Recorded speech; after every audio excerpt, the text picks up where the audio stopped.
باپ کا حق پہچانو. ایک صحابی آیا، یا رسول اللہ میرا باپ میرے پیسے خرچ کر دیتا، مجھ سے پوچھتا ہی نہیں. ہم نے کہا تھا بلاؤ.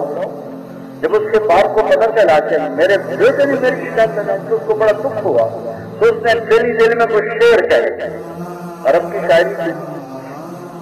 جب وہ مسجد میں آیا تو جبریل پہلے آ گئے، کہنے کہ یا رسول اللہ تعالیٰ فرما رہے ہیں اس سے کہو کہ پہلے وہ شعر سنا جو تیری زبان پہ تو نہیں آئے پر اللہ نے عرشوں پہ سنے. بعد نے کہا ہمیں تیرا کیس بھی سنتے ہیں پر پہلے وہ شعر سنا.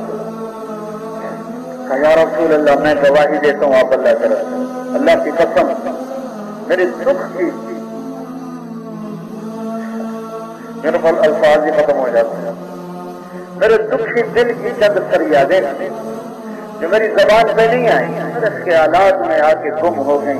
آپ کے رب نے اس کو بھی سن لیا.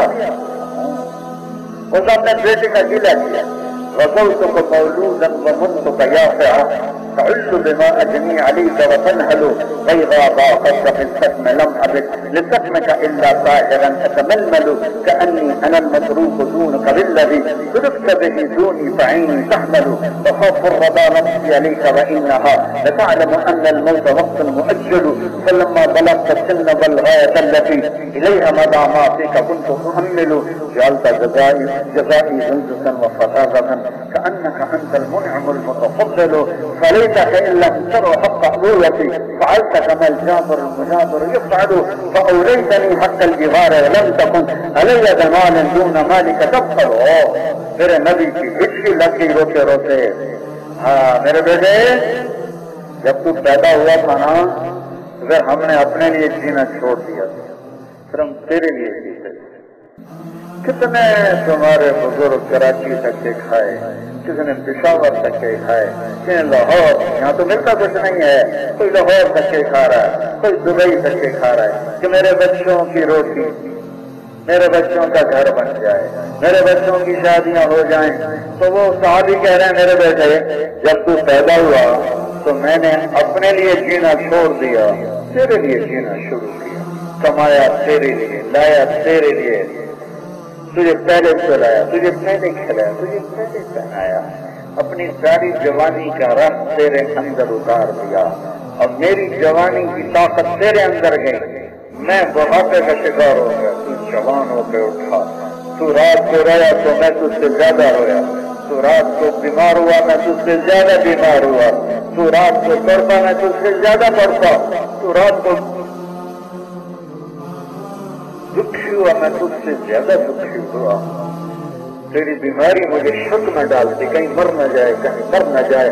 بہت تو وقت پہ آتی ہے تو تیری بیماری مجھے تڑپاتی تھی، کہیں مر نہ جائے، کہیں مر نہ جائے.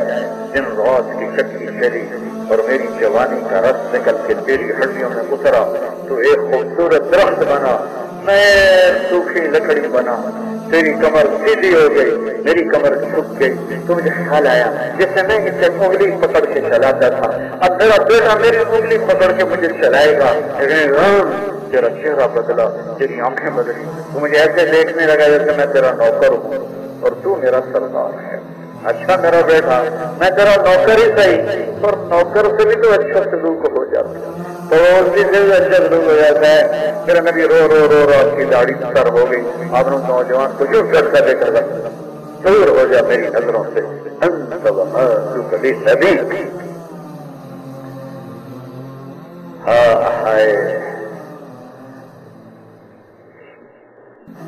کلاب بن امیہ اللہ کے راستے میں چلے گئے، ماں باپ کو بتائے بغیر، ماں باپ کو بتائے بغیر. ماں باپ بوڑھے تھے. جب انہیں پتا چلا کہ کلاب تو اللہ کے راستے میں جہاد میں چلے گئے وہ بتایا تھا کہ نہیں، تو انہوں نے دو شعر کہے: اذا جاءت الحمامۃ صاف حر الا بيضاتها دعوى كلابا تركت اباك مرعشة يداه وامك لا تزيغ لها شرابا. ارے میرے بیٹے کلاب، تو نے کس حال میں اپنے ماں باپ کو چھوڑا کہ تیرا باپ خود کھانا نہیں کھا سکتا اور تیری ماں اپنے خود وجود سے اٹھ نہیں سکتی، تو ایسے حال میں ہمیں چھوڑ کے چلا گیا. بتایا تک نہیں کہ تو کہاں جا رہا ہے. حضرت عمر کو یہ شعر پہنچے کہ قلعہ کدھر ہے؟ یعنی فلاں ماہ بلاؤ. اسی وقت پیچھے آدمی گیا. اس آدمی نے کتنی مشقت اٹھائی، ٹیلی فون تھوڑا کیسے کر دیا، گئے لے کر آئے. کہاں گئے تھے؟ اللہ کے راستے جہاد. لیکن ماں باپ کو بتائیں اجازت نہیں لی. وہ مسجد میں ادھر اٹھے اور سوٹی اٹھائی اور مارنا شروع کیا، سیدھا سر چھوٹی مار. اچھا یہ کون سا جہاد ہے؟ پورے ماں باپ کو چھوڑ کر پھر چھوٹی مارتے. اچھا یہ کون سا جہاد ہے؟ پورے ماں باپ کو چھوڑ کر پھر چھوٹی مارتے. یہ کون سا جہاد ہے؟ پورے ماں باپ کو چھوڑ کر. اتنا مارا تو اس کے سر سے خون و خون ہو گیا سارا اس کا جسم، سارا اس کا گردا. تو میں جب تک تیرے ماں باپ زندہ تیرا مدینے سے داخلہ بند ہے. ماں باپ یہ میرے نبی کا لایا ہوا دین ہے. ماں باپ یہ میرے نبی کا لایا ہوا دین ہے.